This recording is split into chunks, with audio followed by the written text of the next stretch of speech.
तो स्वाभाविक रूप से नेता प्रतिपक्ष होने के नाते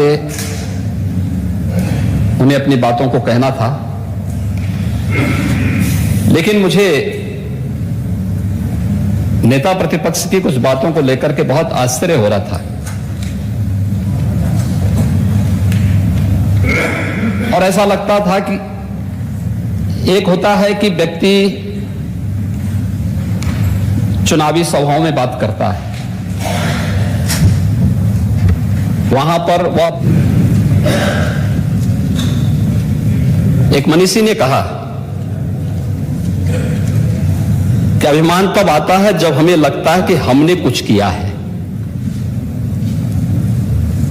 और सम्मान तब मिलता है जब दुनिया को लगता है कि आपने कुछ किया है।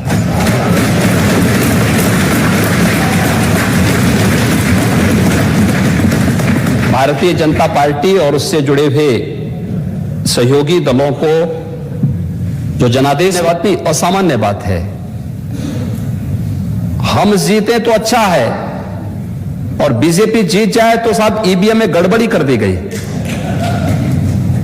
ये कब तक आप करेंगे? ये तो जनता जनार्दन का अनादर है।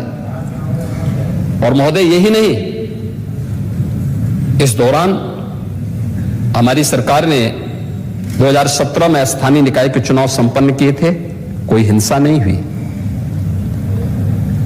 हमें लोकसभा का चुनाव करने का अवसर प्राप्त हुआ था 2019 में, 7 चरणों में चुनाव हुए थे, कहीं हिंसा नहीं हुई।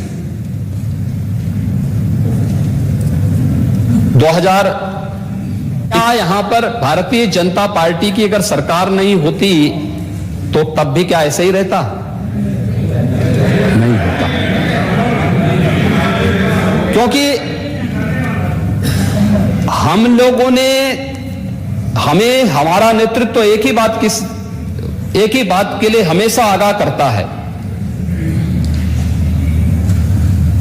कि मिशन हमारा केवल सत्ता प्राप्त करना नहीं, हमारा मिशन देश स्वास्थ्य की सुविधा नहीं, उनके लिए राशन नहीं, उनके लिए कोई सुविधा नहीं थी।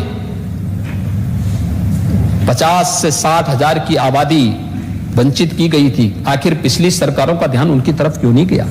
हमारी सरकार ने उन्हें राजस्व गांव का दर्जा दिया और सभी प्रकार की सुविधाओं से उनको आज पूरा करने का काम भी कर रहे हैं। कुछ हो चुके हैं, पहली बार उन्होंने पक्के मकान देखे हैं, बन टांगिया है, मुसहर है, मुसहर को हम लोग आवास उपलब्ध करवा रहे हैं। सहरिया है बुंदेलखंड में, थारू है नेपाल की तराई के क्षेत्रों में,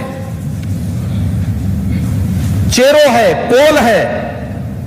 इनका इतिहास उतना ही पुराना है जितना इस धरती माता का इतिहास है, लेकिन उनके साथ कभी न्याय नहीं हो पाया, उन्हें सुविधाएं नहीं उपलब्ध करवाई इन लोगों ने। लेकिन आज उन सबको आवास उपलब्ध करवाने का कार्य हो रहा है। एक एक आवास सबको, शौचालय सबको, बिजली का कनेक्शन फ्री में, उज्ज्वला योजना की रसोई गैस का सिलेंडर फ्री में, राशन फ्री में, ये सभी सुविधाएं उन्हें उपलब्ध करवाने का कार्य हो रहा है। और ये सुविधा उपलब्ध करवाने के कार्य को आगे बढ़ाने के साथ ही प्रदेश ने इस दिशा में जो प्रयास आगे बढ़ाए, आज उसके परिणाम भी होनी चाहिए। कैसे कार्य किया जाना चाहिए, इसके बारे में उसके मन में भी एक विश्वास है। सबको बिजली का कनेक्शन फ्री में, उज्ज्वला योजना की रसोई गैस का सिलेंडर फ्री में, राशन फ्री में, ये सभी सुविधाएं उन्हें उपलब्ध करवाने का कार्य हो रहा है। और ये सुविधा उपलब्ध करवाने के कार्य को आगे बढ़ाने के साथ ही प्रदेश ने इस दिशा में जो प्रयास आगे बढ़ाए, आज उसके परिणाम भी होनी चाहिए। कैसे कार्य किया जाना चाहिए, इसके बारे में उसके मन में भी एक विश्वास जगा है।